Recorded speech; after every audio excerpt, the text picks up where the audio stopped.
हर व्यक्ति पूरी जिंदगी अपने मनचाहे गंतव्य पर पहुंचने की दिशा में सक्रिय रहता है। हर रोज कुछ न कुछ पाने की चाह में संघर्ष करता रहता है।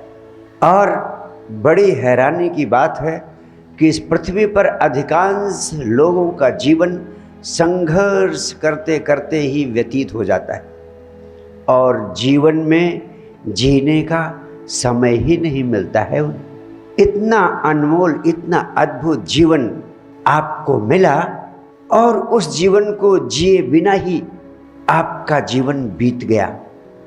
ये सबसे बड़ा दुर्भाग्य है मनुष्य का कि जीवन तो मिला लेकिन उसको जीने की क्षमता, उसको जीने की योग्यता, उसको जीने की कला हमें नहीं आई और जिसके कारण जीवन रूपी अनमोल संपदा से ही हम वंचित हो जाते हैं। इसलिए अध्यात्म की दिशा में जो सबसे महत्वपूर्ण पहला आयाम जिसकी तरफ मैं आपका ध्यान आकृष्ट करना चाहता हूँ वह विज्ञान जिससे तुम्हें इस पृथ्वी पर हर मनचाही चीज़, हर मनचाही मंजिल मिल सके। क्योंकि भौतिक जगत में अगर आप रोटी, कपड़ा, मकान के लिए संघर्ष कर रहे हैं तो आप आत्मा परमात्मा के अनुभव को प्राप्त कर सके, ये संभव नहीं है।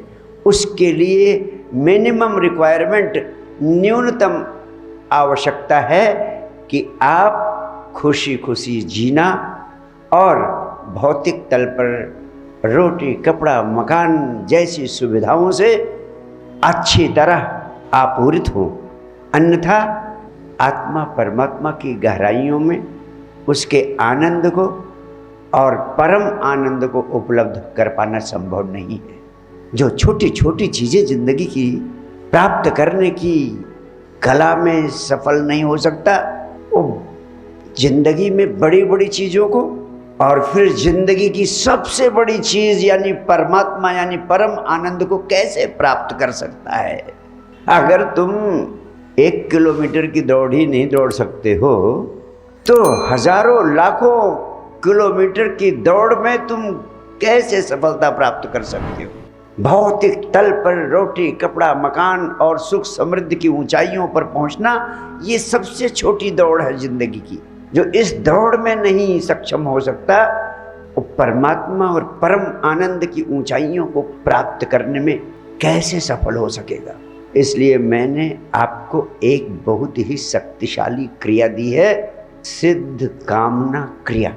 सिद्ध कामना क्रिया वो शक्तिशाली 21वीं सदी की बहुत ही संक्षिप्त किंतु बहुत ही प्रभावशाली क्रिया है जिसकी समझ और जिसका अभ्यास आपको हो जाए तो आप इस जिंदगी में हर मनचाही चीज़ को, हर मनचाही मंजिल को बड़ी सरलता से उपलब्ध कर सकते हैं।